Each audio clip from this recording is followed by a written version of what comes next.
Bueno, buenos días a todos. Muchas gracias a los que han ido ingresando y a los que están ingresando todavía. Vamos a aprovechar para comenzar. Soy Luciano Morad, Managing Director del UNO Comunidad de Líderes. Hoy nos encontramos compartiendo nuestro episodio 2 del UNO Talks. Antes de comenzar voy a dar agradecimientos institucionales de aquellos que están apoyando nuestro ciclo de liderazgo UNO Talks.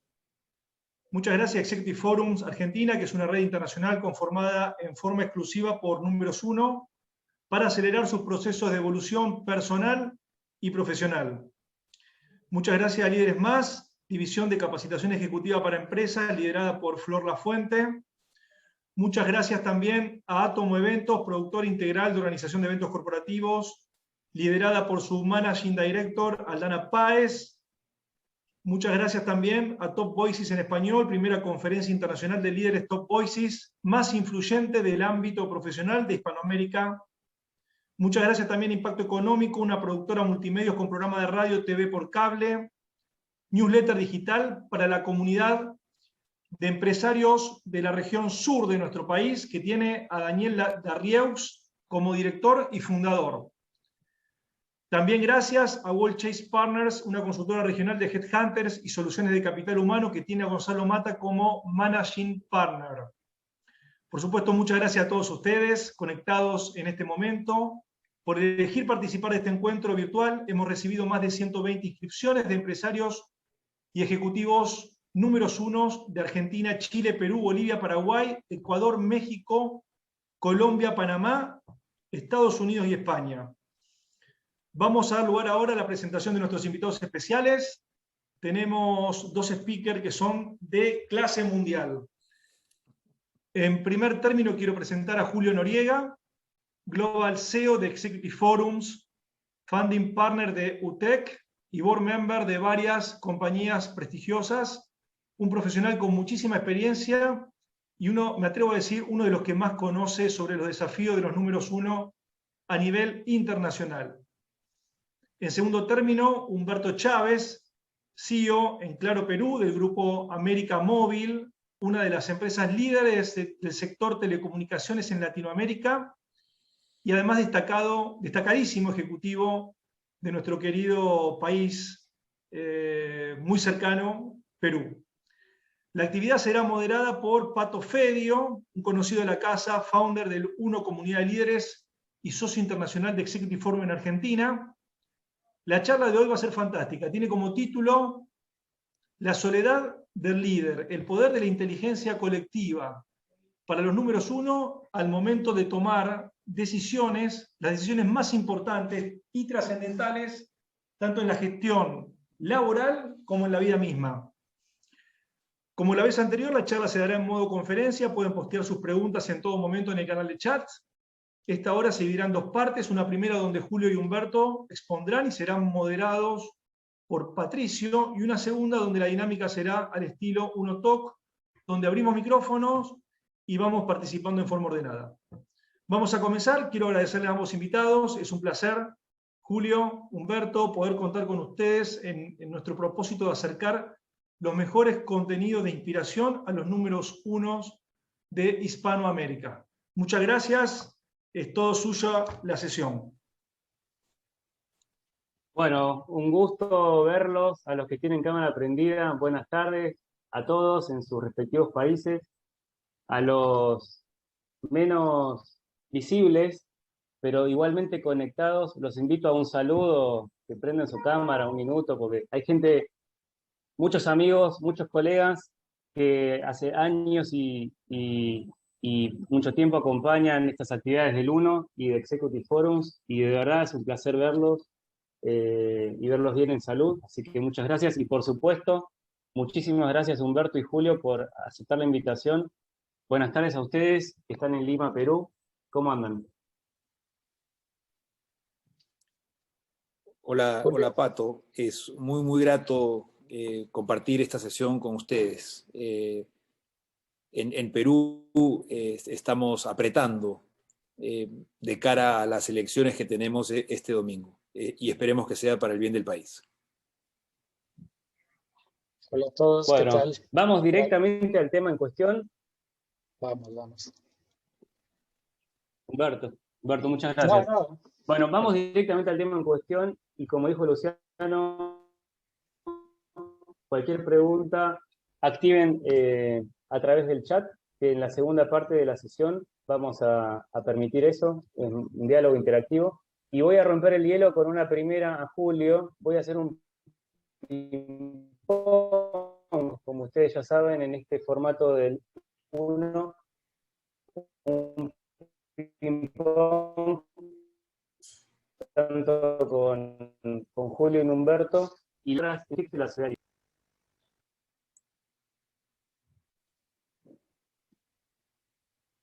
Hola, hola, Julio. Sí, te escucho, Pato. Probablemente hubo una intermitencia de señal. ¿Alcanzaste a escuchar la pregunta? No, si fueras tan amable de repetirla, por favor. Por supuesto. Ahí vamos. Para romper el hielo, con tus palabras, ¿cómo describirías la soledad del líder? Bueno, por la naturaleza de la posición, con frecuencia hay ciertas decisiones estratégicas que nos toca tomar solos. Y se dan en muchos casos. Se dan en casos en que los directorios, sobre todo los más tradicionales, se enfocan en definir objetivos y exigir resultados al CEO, pero no necesariamente en aportar valor. Se da en los momentos en los que los directores representan a grupos de accionistas con visiones diferentes, o en las decisiones como CEO, en donde la toma de decisión sobre la organización afecta los intereses de la primera línea de gerencia y por consiguiente consultarles a ellos tendrían recomendaciones sesgadas conforme a sus intereses y así puedo pensar en muchísimos otros ejemplos. Es decir, hay momentos en como líder no necesariamente puedes apoyarte en tu directorio o en tu equipo de gerencia y se da normalmente en esas decisiones más trascendentes, en donde ocurre este fenómeno de la soledad en la cima. Y además, no solamente ocurre, digamos, en los aspectos empresariales, sino también en la propia línea de carrera de uno, o inclusive hasta en lo personal o familiar. Entonces, efectivamente, ese fenómeno del cual se habla tanto, en mi opinión, es muy real y se requiere de mucho apoyo y de inteligencia colectiva que tocaremos más adelante. Bueno, ya el hielo un poco derretido. Vamos con Humberto, porque en tu caso, Humberto, siendo líder de Claro Perú, una compañía, ¿de cuántos colaboradores te acompañan, Humberto, en el día a día? Nosotros tenemos alrededor de 4.000 empleados directos de planilla y probablemente el triple en socios comerciales, distribuidores, contratistas, etcétera, ¿no? Claro, bien, una compañía con mucha gente involucrada. Sí. Y hace 16 años, a menos que me corrijas, dirigiendo como CEO esta organización. ¿Cómo ha sido tu experiencia respecto a esta cuestión del síndrome, ¿no?, de la soledad del líder? Bueno, coincido en la mayor parte de lo que ha dicho Julio, no es que en todo. Efectivamente, a veces nos toca tomar decisiones, sobre todo en el plano estratégico, de definir rumbos, ¿no? No tanto en el tema operativo, aunque a veces también toca hacerlo, o coyunturas. En la coyuntura, por ejemplo, en coyunturas políticas como la que está ahora, ¿no? Invertimos, no invertimos, vamos para proyectos agresivos, somos más cautelosos, etcétera. Y en el caso de nosotros como organización, no tenemos un directorio local, inclusive, ¿no? Tenemos directorios remotos y también una política en la que probablemente nos ayuda mucho para el éxito que hemos llegado a tener en la mayoría de los países donde estamos, pero en otro sentido, pues también es complicado para uno como líder. Esto que lo que me refiero es a que América Móvil normalmente opera muy localmente, en cada país tiene diferentes, respeta mucho la situación en la que está el mercado en cada país, la competencia, la regulación, hay muchas variables, ¿no? Entonces, a los líderes locales nos toca precisamente tomar decisiones que no necesariamente no son las mismas que se tomarían para el resto de los países. Y sí nos podemos a veces apoyar de nuestro propio plana directiva, pero hay cosas en las que no se puede delegar. Y precisamente ahí es en donde a veces ya buscamos, ya no tanto en la línea institucional, nuestra propia empresa, sino fuera. Y estos grupos de apoyo como Executive Forums o algunos otros a los cuales también pertenezco, la verdad es que nos dan un área muy interesante para explorar experiencias de otras personas que están más o menos en la misma situación, de líderes que tienen que ver qué es lo que se va a hacer, sin tener la oportunidad de que alguien de tu propia empresa te ayude, ¿no? Bueno, qué bueno escuchar esto. Y todos, ¿no? Sí, en cada uno en su rol de líder y número uno, cada quien sabrá cómo responder esta misma pregunta. ¿Qué sienten día a día en la toma de decisiones y saber si es realmente la decisión más correcta, la más acertada o la más optimizada, dada la cantidad de responsabilidad y de frentes abiertos que todos tenemos en el rol? Entonces, justamente acá no es validar o no suscribir al síndrome, sino más bien es cómo potenciar la inteligencia colectiva de un número uno junto a experiencias y aprendizajes de otros. Y entonces ahí voy contigo, Julio. ¿Qué tan conscientes suelen ser en tu experiencia los comités de accionistas o los boards en relación a la designación de un líder, un gerente general o un CEO, respecto a este síndrome? ¿Lo toman en cuenta? ¿No lo toman? ¿Lo acompañan de alguna manera? ¿Cuál Sí. crees A ver, en una opinión muy que es personal, la perspectiva que conoces? personalmente creo que no es un tema muy desarrollado, a pesar que debería de serlo. Sin embargo, la tendencia es a que cada vez los comités de dirección sean más conscientes. Especialmente los comités más evolucionados, los comités con un mindset más moderno, ¿no? Esos comités que están hiper informados, que tienen la capacidad de leer las señales tempranas, esos comités que toman conciencia que estamos en un momento transformacional de la humanidad, esos que entienden que estamos viviendo en un entorno volátil, incierto, complejo y ambiguo, esos que toman conciencia de las nuevas habilidades requeridas para liderar y gestionar empresas en un contexto como el de hoy, ¿no? El pensamiento crítico, la adaptabilidad, la innovación, la agilidad, la colaboración multidisciplinaria centrada en crear soluciones para sus clientes y sus stakeholders. Los que tienen esa mirada cada vez son más conscientes. Pero, como dije al principio, no es un tema muy desarrollado de los comités más tradicionales y conservadores. Y Humberto, en tu caso, ¿cómo fue cuando te tocó ocupar el rol? ¿Cómo fue en una estructura corporativa como América Móvil?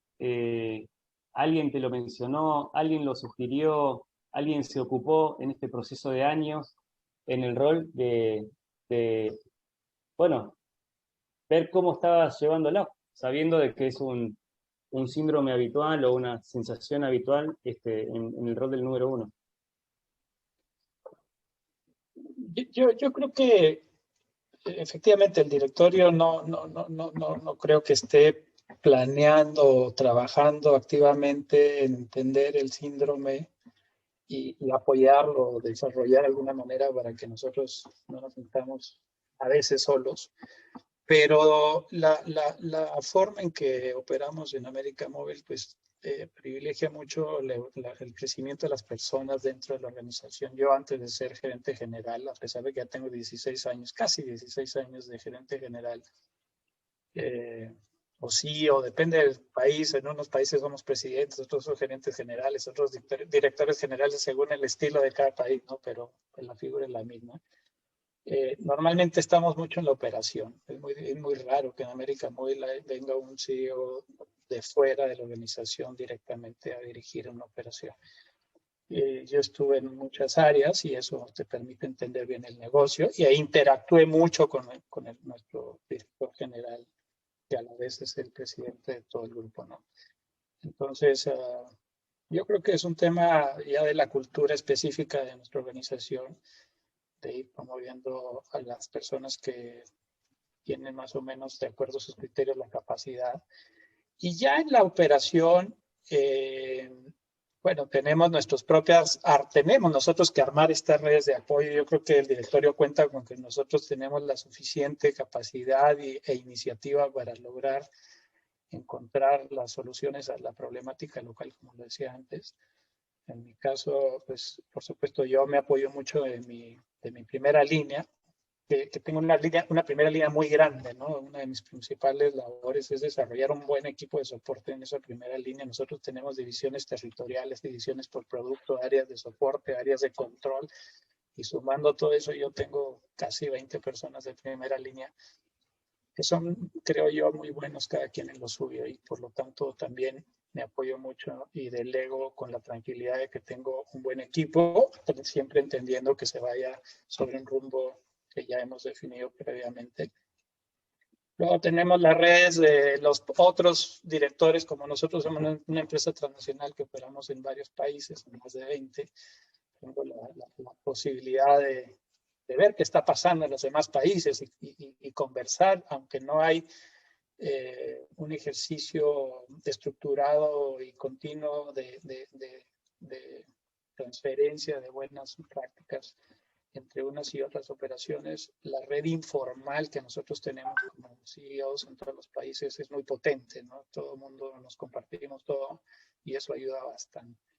Pero de nuevo, el CEO tiene que tener esa iniciativa y esa capacidad de interpretar lo que se puede usar en tu operación específica, importar tal cual o importar parcialmente y adaptar a tu realidad, etcétera. Y de nuevo, lo que no llega a ese ámbito, pues vamos a nuestros compañeros CEOs de otro tipo de industrias, ¿no? Yo comparto mucho con personas del retail, de la energía, de empresas financieras, empresarios de varios tipos. Tratando de recordar un poquito dentro de mis foros cuáles son, pero es tan variado que se me escapan varios giros, ¿no? Pero en general creo que bastante rico el bagaje que hay ahí. Pero volviendo al punto inicial, no veo que exista una estrategia consciente, estructurada para apoyar a los CEOs en este síndrome que es muy real, pero que es poco, y coincido con Julio, ¿no? Es poco estudiado, poco analizado. Y te repregunto, Humberto, conociendo el caso y la circunstancia, ¿vos pensás que esto solamente ocurre al rol del número uno o también este mismo síndrome le toca a otros niveles de la organización? Bueno, depende de qué llamamos organización. Vamos a hablar de la organización local, que es una operación que ya es grande, pero en nuestro contexto de América Móvil, pues nosotros somos una de las operaciones medianas. Yo creo que puede llegar a pasar en temas más operativos, pero al final siempre tienen el escape hacia mí, que soy el responsable final de todo, ¿no? Entonces yo creo que que tienen por lo menos esa ventaja de validar, y si nos equivocamos, pues nos equivocamos juntos, ¿no? Pero yo doy mucha libertad a que se tomen decisiones. No podría yo estar analizando cada uno de los detalles que hacen casi 20 personas de primera línea, ¿no? Pero cuando llega a suceder este tipo de situaciones en alguno de ellos, normalmente sí tocan base y lo vemos juntos. Bueno, y girando un poco la dinámica hacia qué es la inteligencia colectiva, o más bien, Julio, cómo se activa, cómo se potencia que un número uno pueda ejercitar un aprendizaje de mejora y de evolución continua, dinámica y constante con otros, y cómo funciona eso.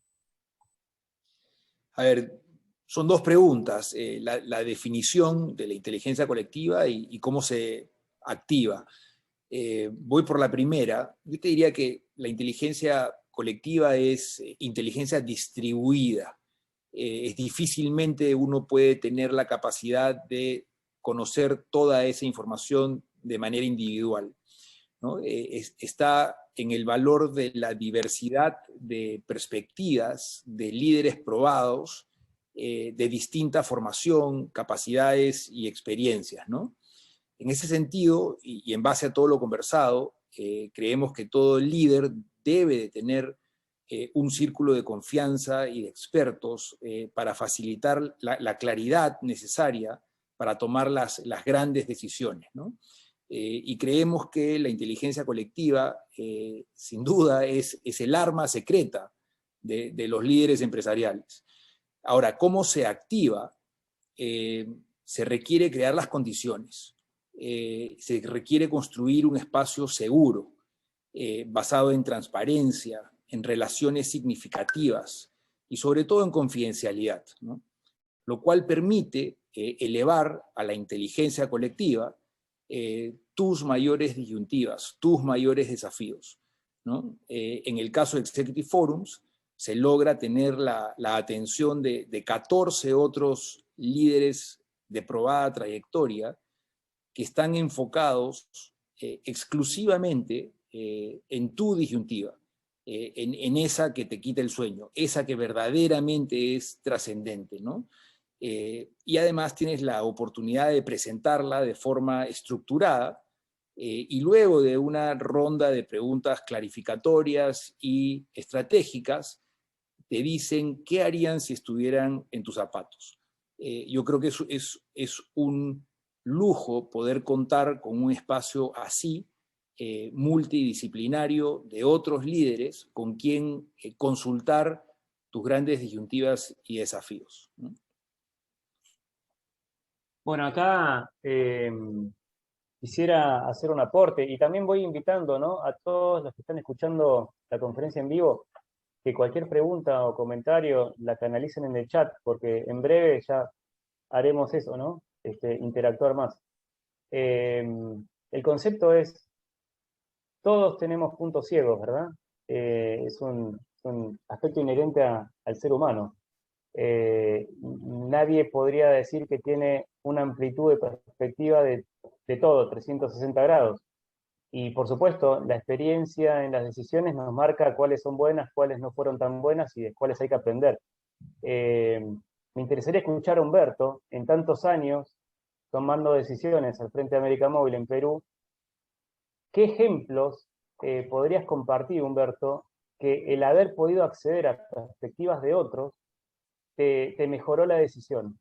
¿En qué calidad pudiste aprovechar ese valor de inteligencia potenciada por otro? Ya. Mira, quisiera primero empezar dándote mi definición de lo que yo veo como inteligencia colectiva de manera aterrizada, ¿no? En lo que yo tomo de valor ahí.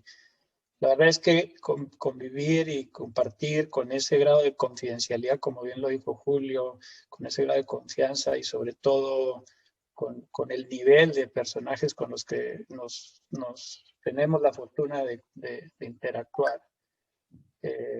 Nosotros tenemos en nuestro grupo un dicho, ¿no? Que esto tiene que ser como volar entre las águilas, ¿no? Las águilas, para tomar valor de los que más saben en cada uno de sus rubros. Yo veo en estas personas mucho conocimiento que yo no tengo. Efectivamente, tú no puedes tener todo el conocimiento de todos los temas y ahí hay ese conocimiento colectivo. Veo muchas habilidades que yo, o veo cómo los demás líderes tienen ciertas habilidades y ahí puedes analizar qué tipo de hábitos tiene esta persona, qué personalidad si tiene el gerente o que estoy viendo que tiene tal habilidad.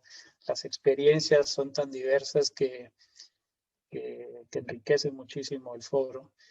Y de ahí sacas, puedes llevar problemática que simplemente validas lo que estabas haciendo, cosa que ya de por sí es muy importante. Y te convences más de que lo que estabas haciendo o lo que querías hacer es correcto. En otras ocasiones terminas dándote cuenta que lo que no tenías en cuenta ciertos temas que son muy importantes para tu caso específico, o puntos de vista totalmente diferentes que te hacen cambiar por completo una estrategia, ¿no?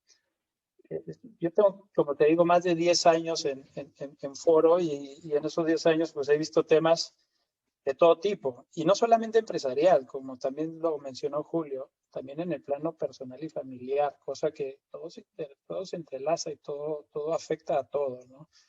En todos los sentidos. La familia afecta a lo personal a la familia, y el trabajo a todo lo demás y viceversa. Yo he visto muchos casos de definiciones estratégicas en momentos en que han entrado nuevos competidores, por decir algo, o inversiones importantes en ciertos rubros o segmentos a los que queremos entrar y estamos todavía dudosos de qué tanto potencial realmente existe en ese segmento como para hacer cierto nivel de inversiones. Planos familiares, pues he visto de todo, ¿no? Inclusive he pasado hasta por un divorcio, cosa que me ha ayudado un montón. Eso ya son temas mucho más personales, pero a la vez el grado de confidencialidad es tan, pero tan fuerte que te da esa confianza de estar ahí tratando temas que de repente a veces ni con los amigos de la parte social lo haces, porque pues eso es más relajado y la confidencialidad no siempre es tal cual, ¿no? En todo tipo de sentidos. La verdad es que darte algún ejemplo más concreto pues me perdería, son demasiados. Qué bueno que hayas mencionado, Humberto, que no son única y exclusivamente temas empresariales, ¿verdad? Porque al final del día todos sabemos que soco el aspecto laboral, y por otros momentos nos vamos del trabajo a nuestro hogar, y esa misma energía, si nos fue bien en el trabajo, bueno, genial, porque caemos con la mejor energía a casa, pero si no es el caso, también caemos con la energía baja al hogar, y dentro del hogar somos líderes también, de familia, ¿verdad? Eh, y que si también en el plano personal o familiar hay algo que impide o limita o condiciona el potencial que tenemos a la hora de enfrentar el día a día en el trabajo, también es un tema y está todo interconectado. Me gustaría preguntarle a Julio, ¿qué riesgo, Julio, para alguien, número uno, que no esté pudiendo potenciar hoy esa inteligencia colectiva, o porque no tiene un coach, no tiene un mentor, o no tiene un foro confidencial, un espacio? ¿Qué otras maneras, y bueno, cuál podría ser el riesgo de que un número uno hoy no tenga esos otros mecanismos, ¿no? Seguro, gracias por la pregunta. El riesgo es de convertirte en un líder con un mindset fijo, ¿no? Lo que llaman un fixed mindset, en vez de tener un mindset de crecimiento, un growth mindset. Y si es así, entonces el riesgo es liderar desde las restricciones, desde la escasez, en vez de liderar desde las posibilidades. Y tal vez es tratar de sostener con ese fixed mindset el modelo de negocio actual, en vez de orquestar la transformación continua y la evolución continua de tu modelo de negocio, ¿no? El riesgo está en atollarte en tu propio ego, el riesgo está en atollarte en tus propios prejuicios, el riesgo está en no acceder a suficiente información y diversidad de perspectivas para tomar las decisiones correctas. El riesgo, como tú dijiste, Pato, está en no darnos cuenta de nuestros puntos ciegos.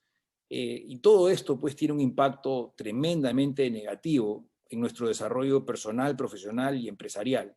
El riesgo de no tener acceso a esta inteligencia colectiva es altísima.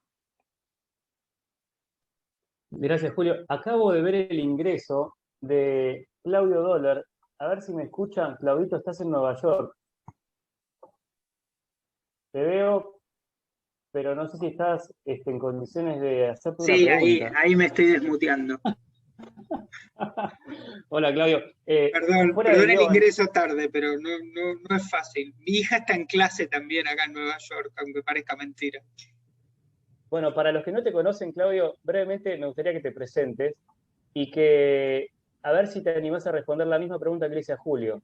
¿Cuál es el riesgo de no acceder, ¿no?, a un grupo de inteligencia colectiva o a este tipo de otros mecanismos? Y para la gente que no te conoce, que te ubiques, ¿no? Te referencies. Yo soy socio internacional de BDO en Argentina. No sé si conocen la red internacional BDO, es de auditores y consultores a nivel global. Tenemos un CEO en Argentina, que es Sergio Crivelli, y yo soy el socio internacional por parte de Argentina, una posición que tiene más que ver como ante la red.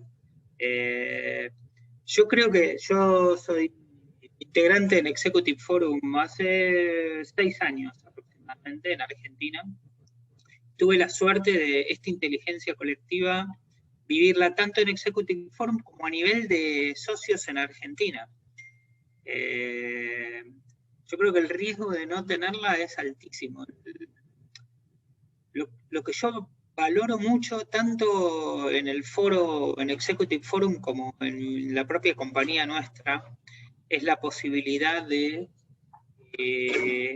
poder chequear decisiones, que el líder no esté 10 pasos adelante cuando la organización queda 10 pasos atrás, y quizá esos 10 pasos adelante solo los dio el líder, y quizá tampoco sabe si son los adecuados. Lo peor que le puede pasar, creo, a un líder es dar esos 10 pasos adelante, mirar para atrás y ver que la organización no lo siguió, porque la realidad es que esos 10 pasos no tuvieron mucho valor si la organización no te sigue. Y creo que hay mucho en lo que es la inteligencia colectiva, en que la organización te siga y en que tus compañeros, para que la organización te siga, muchas veces tus compañeros de foro, muchas veces también sin la influencia de tener que opinar de determinada manera, validen tus decisiones. Yo creo que es enorme el aporte y es enorme el riesgo también de avanzar solo. Yo creo que también, siendo auditores y consultores, nos permite estar en distintas compañías y se ven grandes errores en el hecho de líderes que avanzan solos, hasta a veces es penoso porque avanzan por el buen camino. Pero si la organización no te sigue, aunque el camino haya sido bueno, probablemente no seas exitoso. Así que yo creo que es altamente positivo la validación interna y externa también. Gracias, Claudito. Antes de ir a las preguntas del grupo, me reservo la última porque escuchándote, Claudio, esto de el líder avanzando ciertos pasos adelante, cómo acompaña la estructura y cómo validar esas decisiones en común, evolucionan. Pato, se escucha bastante con interferencias. Ahí va. Gracias, Lucho, por avisarme. Voy a repetir el concepto. Se entrecorta, sí. ¿Ahora se escucha mejor? Sí. Por si acaso apagué el video para que tome mejor el audio. Y agradeciéndole a Claudio la participación, me gustaría reservar el último comentario, pregunta a Humberto, porque nosotros creemos, es una filosofía fundamental, que en Executive Forums hablamos de que las organizaciones, que son grupos humanos, evidentemente, son grupos humanos juntos por un propósito y objetivos en común, las organizaciones evolucionan al ritmo de la evolución de su propio líder. Entonces, escuchando a Humberto tantos años en estos espacios y estos mecanismos, ¿cómo sientes que de verdad esto es así? Que en tu caso, Claro Perú, ha crecido, ha evolucionado, ¿en qué medida en relación a tu propio ritmo evolutivo? Bueno, interesante la pregunta. Yo creo que se retroalimenta. Yo creo que el equipo hace que el líder evolucione y el líder también hace que el equipo evolucione. Yo creo que es en ambos sentidos. Pero efectivamente, si el líder no evoluciona, pues es altamente probable que esto se haga más lento o que lleguen a rebasar, la primera línea llegue a rebasar la evolución del líder, el líder se queda obsoleto y pierde capacidad de liderazgo y eso se puede volver cualquier tipo de anarquía, ¿no? Ahí termina sustituyendo al líder por incapacidad probablemente, ¿no? En mi caso, sí, hemos pasado por altas y bajas. En términos generales yo creo que nos ha ido bien, pero hemos tenido que aprender muchísimo de esto, ¿no? Algo que decía ahorita Claudio, que una de las cosas que lo peor que le puede pasar a un líder es caminar 10 pasos y voltear hacia atrás y ver que nadie te sigue. Pues yo creo que hay otra que es igualmente terrible, ¿no? Avanzar 10, 20 pasos, que todo el mundo te siga y voltear para atrás y ver que fuimos en el sentido equivocado. Yo creo que a veces el que no te sigan también puede ser un poco de retroalimentación de tu equipo diciéndote, oye, creo que por ahí no es, ¿no? Porque tiene que ir en ambos sentidos esta evolución. Y por eso es importante tener un buen equipo que sean expertos en su área específica. Un líder no puede ser experto en todo.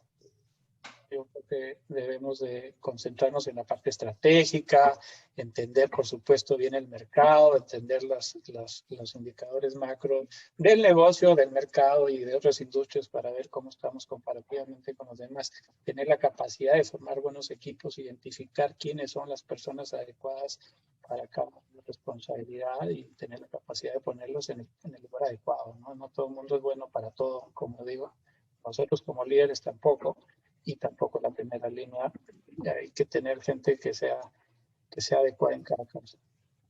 Humberto, aprovecho y hay una pregunta relacionada justamente con el tema que estás tocando, que le hace Félix, y dice, ¿cómo hace el líder para que todos caminen junto a él los 10 pasos adelante? El relato que hace el líder y cómo convence a los demás.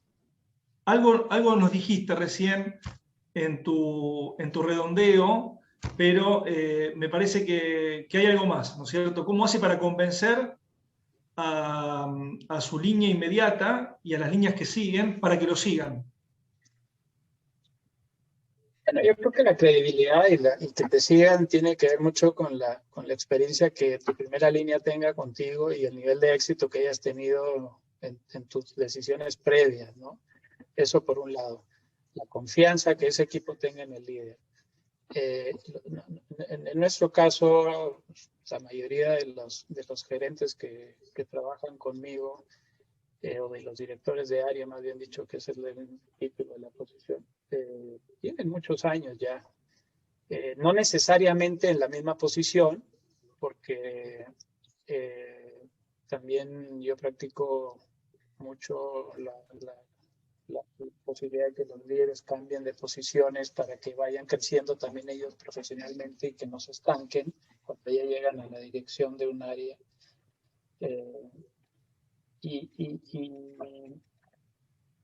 Y por otro lado, pues depende del caso, ¿no? O sea, para que te sigan tiene que tener sentido, tiene que haber indicadores, tiene que haber evidencia de lo que se busca es correcto. Y por otro lado, pues sí, mucho seguimiento, sin entrar al micromanagement, pero sí estar atento de los indicadores importantes, darles el espacio, ver resultados, ver avances. que eso se retroalimente rápidamente para que la gente vea que sí estamos avanzando. De ahí los demás pasos creo que se van dando solos. Yo creo que hay una etapa donde puede pasar en muchos casos. Hay decisiones que inmediatamente las aceptan todos y van adelante porque es muy obvio. Temas como tenemos que hacer transformación digital en todos los sentidos, ¿no? Hay que digitalizar la venta, la atención, la operación. ¿Por qué? Porque si todo el mundo lo está haciendo, esto es evidente, lo ves no solamente en los negocios en la casa, bueno, todo el mundo se sube al carro y empiezan a caminar. Ahí más que te sigan, hay que organizar que se haga de manera más eficiente, porque luego se puede uno perder en prácticas que son más moda que efectivas, ¿no? Pero hay otras cosas que no son tan evidentes y ahí sí hay que estar más de la mano. O a veces tú mismo tienes tus dudas, ¿no? Y como líder, y hay que estar retroalimentándose constantemente. No creo que haya una sola respuesta para esto. Es un tema. Le voy a hacer una pregunta a Julio antes de darle apertura a las preguntas del chat.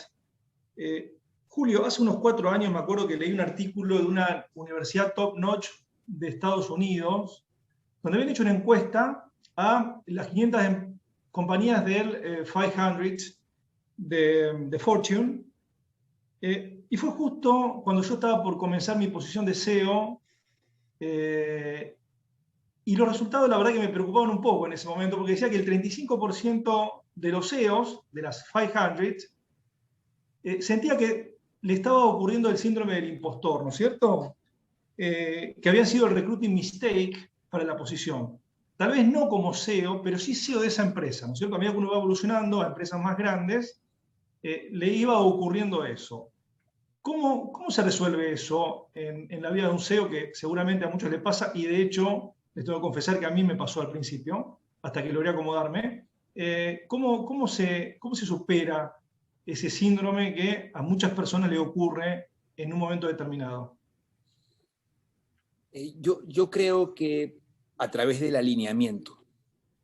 ¿El alineamiento de qué? Alineamiento del propósito,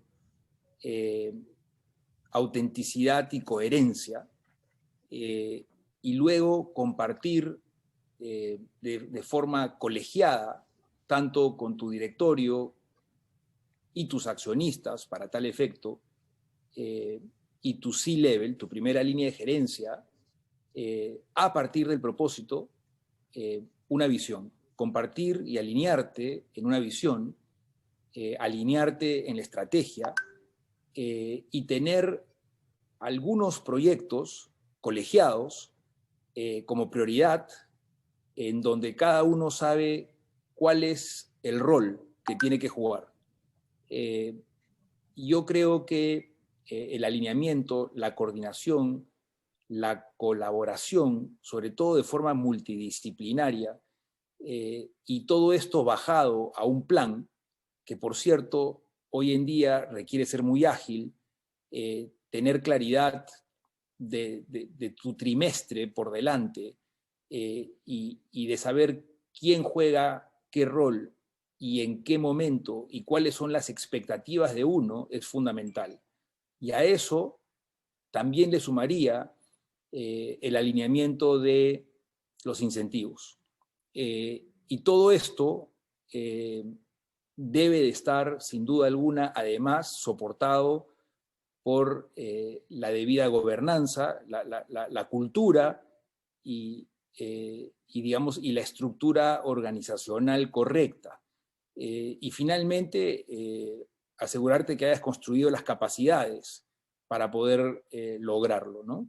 Si no planteas esta mirada holística, integrada y además aterrizada, el riesgo de que se te considere un impostor es alto. Lucho, permitime, me gustaría hacer una pequeña intervención, porque he visto al pasar una pregunta interesante de María Francisca, y que te saludo, de paso, María, y que la pueda responder Silvia Millán, que también la veo conectada. Silvita, ¿estás ahí? Sí, Pato, hola, ¿cómo están? Buen día a todos. Bueno, Y escuchar una voz de una líder número uno mujer, con tu experiencia, siendo gerente general de American Express, Business Travel para Argentina y Colombia, en un rol regional, ¿qué te aporta, Silvita, y cómo vivís esto de inteligencia colectiva con diversidad? Diversidad de sectores, de negocios, de perfiles, de experiencias. ¿Cómo es cómo capitalizás ese valor en tu caso?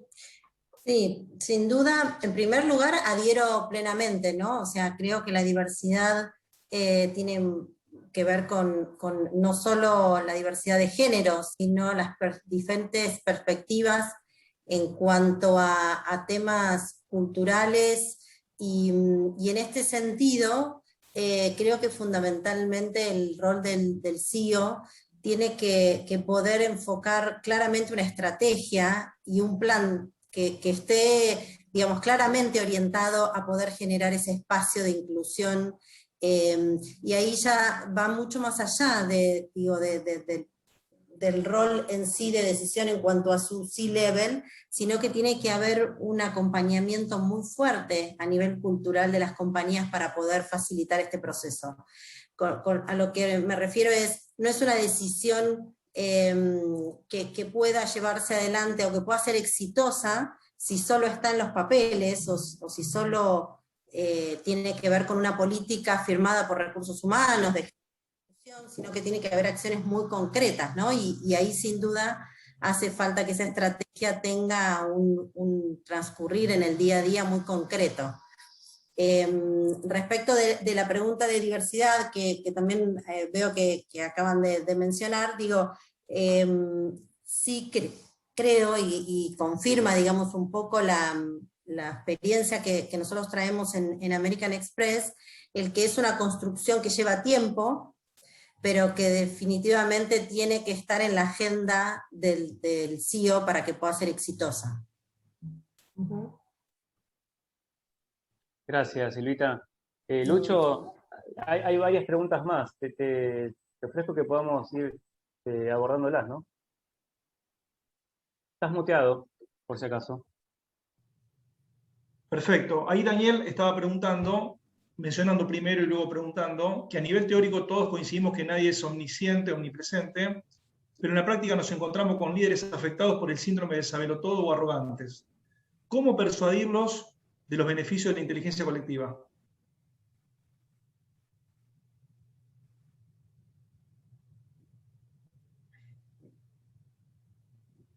Claramente fue una pregunta debajo de la línea de flotación porque... Sí. ¿Para quién? ¿Para quién es la pregunta? Para vos, Humberto, para vos, Julio. Y no sé si Gustavo está levantando la mano por querer preguntar o por querer responder, no estoy seguro. Por querer responder. Pero bueno, dale, dale Gustavo, anímate y después escuchemos a Humberto. Bueno, muchas gracias a todos por recibirlo, la verdad que es un gusto conocerlos acá en este foro. Patricio, muchas gracias por la invitación. Bueno, yo les hago un breve resumen antes de contestar la pregunta. Desde muy chiquito he competido, desde los 6 años hasta los 24 años de edad, siendo 3 veces campeón mundial de taekwondo, 1 vez campeón panamericano, 4 veces campeón nacional, etcétera, etcétera. A lo que me llevó a fomentar desde muy chiquito y experimentar desde muy chiquito lo que implica y lo que significa ser tu propio CEO, ¿no? Tu propio CEO. En aquel momento lo veía en mi padre también, pero mucho no lo lograba entender. Coincide mucho con lo que habló Julio, con lo que habló Humberto, en muchos otros casos con lo que dijo Claudio también, y María Francisca también. Yo creo que hoy por hoy, bueno, yo soy CEO de Transformando Líderes, lo hice exclusivamente y con el fin de, después de haber pasado por grandes corporaciones como Techint, Banco Nueva York, Citibank, me encontré justamente con líderes donde justamente se manejaban en una estructura quizás un tanto rígida, pero haciendo a colación a movimientos laterales, ¿no? O lo que en muchos casos le dice la inteligencia colectiva. Es una realidad que a veces la inteligencia colectiva, los CEOs, los CFO, los jefes medios, no suelen usarlo hasta que lo deben usar. En mi parte, soy un fanático de esta pregunta que acabas de hacer. Soy un fanático de que hay un puente real entre las palabras que generan sobre ese puente en la emoción de las otras personas. Me han tocado equipos buenos, no tan buenos, y siempre por alguna razón surgió el mismo efecto, en la forma en que lo decís, en la forma en que lo clarificás y demás, termina siendo holísticamente brillante. Alguien por acá nombró holístico, creo que fue Julio, coincido con él, cuando vos sos líder, cuando vos sos CEO, cuando vos sos CFO, está en tu obligación mirar holísticamente el planeta en el cual te moves. Y cuando digo holísticamente, también lo digo en tu casa, en tu propia casa. Porque si vos sabés gerenciar perfectamente tu propia oficina y no sabes gerenciar tu propia casa, tu familia, realmente hay algo que está mal que vos no querés ver. A ver, yo creo que, Gustavo, lo que estábamos apuntando acá, sí, y sería bueno enfocarnos en eso, es el síndrome de sabelotodo o el arrogante en los líderes. Ahí, Julio, Humberto, ¿ustedes qué opinan sobre el punto ese? ¿Se han encontrado con casos en los grupos estos de Executive Forum donde hay líderes que participan a lo mejor en estos grupos de inteligencia colectiva, pero que se cierran y se mantienen con sus propias ideas y no están abiertos al feedback 360 que pueden tener de un grupo de pares? A ver, bueno, yo como miembro del grupo... Dale, Humberto, por favor. Gracias. Yo como miembro de uno de los grupos de foro, yo creo que sí hemos tenido algunos casos, pero como digo, ya tengo más de 10 años en este foro, pero definitivamente este tipo de personas solo van decantando, ¿no? Yo creo que cuando alguien es muy cerrado y de repente se resiste a la crítica o a los consejos o a escuchar diferentes opiniones, siente que no encaja en el grupo y se van depurando. Yo creo que el síndrome del sabelotodo a todos nos sale de vez en cuando, sobre todo cuando ya tienes este nivel de responsabilidades y de repente un cierto nivel de éxito, pues puedes llegar a ser víctima de tu propio éxito. Pero también tenemos muchos fracasos y de ahí se ha ido aprendiendo, por eso también en eso se aprende que hay que escuchar y hay que tratar de entender las cosas desde diferentes puntos de vista, ¿no? Yo creo que no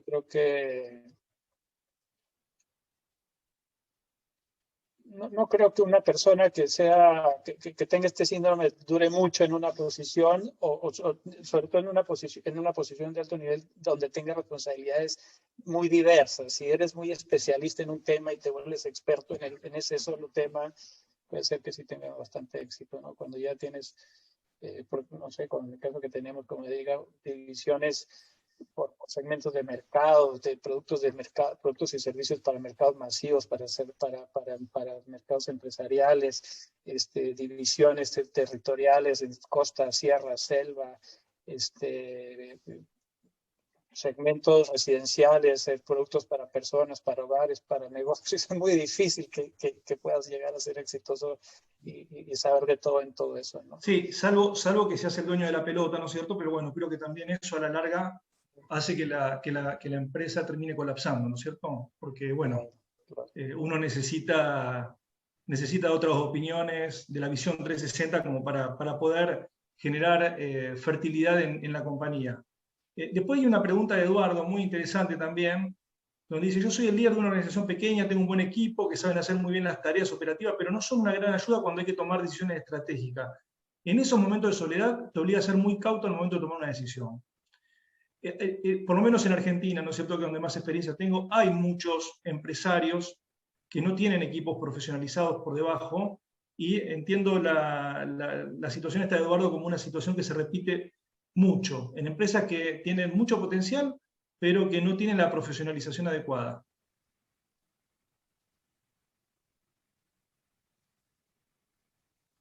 Se ríe Eduardo. Bienvenido al club. No, en Argentina te presenta situaciones complicadas que hace que parezca una montaña rusa, donde por momentos vas para arriba y por momentos vas para abajo con una velocidad grande, porque digamos, las circunstancias a las que te somete la Argentina son como una centrifugadora, ¿no?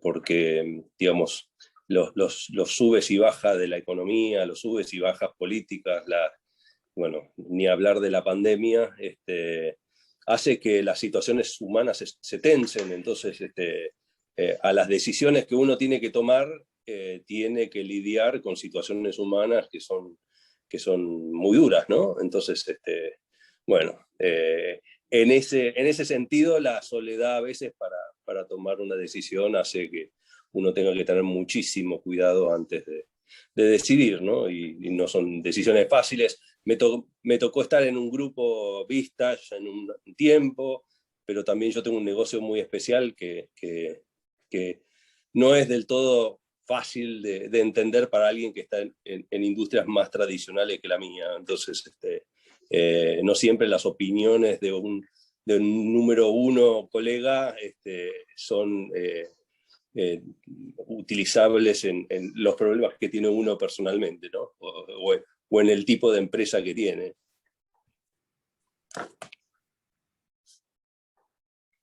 ¿Cuál sería la pregunta, Lucho, para ver si Julio se sube ahí?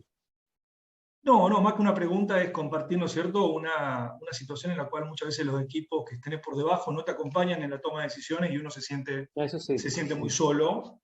Que bueno, ahí creo que estos equipos de inteligencia colectiva, de grupos de pares, de confianza, ayudan mucho, más allá, ¿no es cierto?, de las industrias específicas en la cual uno está. Soy un convencido de que si uno sabe aprovechar la dinámica, finalmente todos los problemas se pueden ver de la misma forma, ¿no es cierto? Estructurándolo se puede salir adelante. Y acá se me presenta una pregunta que muchas veces uno puede sentir que es una debilidad recurrir a un grupo de pares, ¿no es cierto? Así como, salvo en Buenos Aires, está bien visto ir a un psicólogo, en otras partes no está tan bien visto. Cuando uno dice, che, voy a un psicólogo, te dicen, uy, este debe estar loco. ¿Cómo se da en esto de lo profesional el decir, formo parte de un grupo de pares para que me ayuden a maximizar el potencial que tengo, ¿no es cierto? ¿Está bien visto, está mal visto? ¿Cómo los que tienen experiencia en este tipo de grupos, cómo lo viven a eso? ¿Es un orgullo decir, formo parte de un grupo de pares? ¿O generalmente no se dice, se esconde?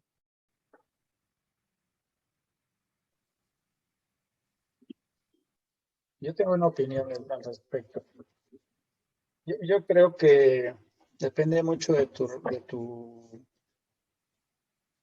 responsabilidad y de tu enfoque, en el sentido de si estás más comprometido con tus resultados, no te importa que tengas que preguntar o hacer las cosas. Si estás comprometido con tu ego, pues te vas a encerrar, ¿no? Y normalmente las personas que están más comprometidas con los resultados que con el ego son las personas que terminan siendo más exitosas, porque no les importa preguntar, no les importa cambiar el punto de vista, lo importante es lograr lo que se tiene que lograr.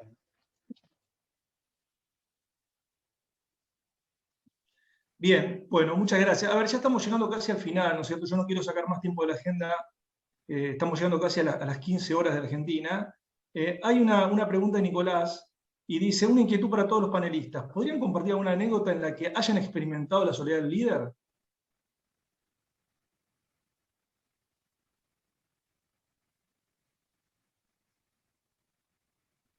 Pueden ser panelistas o pueden ser algunos de los número uno que tenemos, que son muchos dentro de la videoconferencia. Bueno, yo tomo esa, digamos, esa mirada y lo que podría decir es que los ejemplos son interminables, pero prefiero contestar con un concepto. Y el concepto es que siempre hay un siguiente nivel y que cada siguiente nivel requiere de nuevas capacidades, casi que requiere de un nuevo yo. Y entonces, constantemente te ves en la obligación de continuar aprendiendo, de continuar creciendo, desarrollándote, evolucionando, porque siempre hay un siguiente nivel. Imagínate que eres un CEO nuevo. Lo que quieres es consolidarte en la posición, pero luego quieres crecer en la empresa y luego quieres adquirir una empresa en tu país y luego quieres expanderte a otra ciudad y luego quieres pensar en tu sucesión, luego quieres ver cómo te sumas como director o cómo te conviertes en accionista o cómo se vende la empresa y cómo te recolocas o cómo te reinventas. Lo que quiero decir es que cada una de esas decisiones son trascendentales y para cada una de ellas se requiere una mirada multidisciplinaria y un advisory board que te permita acceder a mayor claridad para tomar mejores decisiones en este viaje, porque eso es lo que es un viaje constante, es un proceso y nos vemos constantemente en la posición que tenemos que tomar decisiones que terminan impactando el rumbo de nuestro futuro personal, profesional y empresarial de forma muy relevante. Tal vez ese es el gran concepto que quisiera transmitir. Perfecto, gracias Julio, nuevamente. Pato, bueno, ya estamos en tiempo. Sería importante pasar las coordenadas antes de que vayan saliendo los invitados. La próxima reunión, el episodio 3, va a ser el 16 de junio a las 9 horas. Quería pasar el aviso parroquial. Agradecerle mucho a Julio, a Humberto, por su tiempo, a todos los que han participado. Gracias a todo el equipo de UNO Comunidad de Líderes que hace esto posible. Y bueno, espero que hayan disfrutado del encuentro de hoy. Para nosotros fue un placer. Así que, Pato, dejo el cierre con vos. Bueno, el cierre es un agradecimiento a Julio y a Humberto y a todos los presentes. Este contenido luego lo subiremos a nuestro canal de YouTube y la invitación queda abierta para el siguiente episodio de Uno Talks. A los que quieran ser incluidos, como ya lo dijimos en el primer episodio, pueden dejar su contacto celular o... Pato, saca el video si querés. Prometemos que para la próxima vamos a mejorar la señal de Patricio. Bueno, sin más, los despido, los saludo, les agradezco y ya nos vemos en el próximo episodio. Un abrazo, Julio y Humberto, y a todos y a todas. Muchas gracias. Gracias. Muchas gracias a por la todos. invitación. Un gusto, un placer.